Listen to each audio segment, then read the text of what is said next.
Kami dari tim PLN wilayah Aceh saat ini sedang berada di Desa Rantau Panjang Bidari.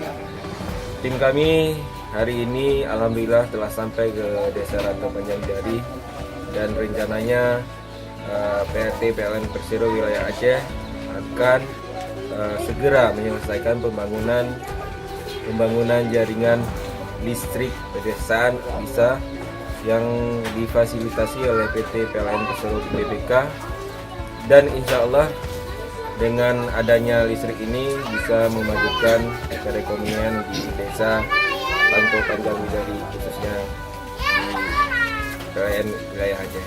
Saya atas nama Guci Desa Rantau Panjang, Kecamatan Panjernih, Kabupaten Aceh Timur, harapan saya untuk PLN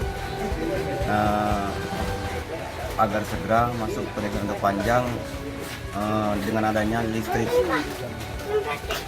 PLN kami akan memudahkan atau melancarkan perekonomian Desa Rantau Panjang.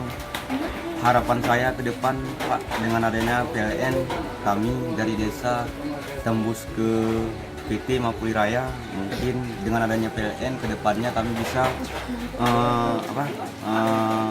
mengisi kekosongan tersebut dengan adanya PLN.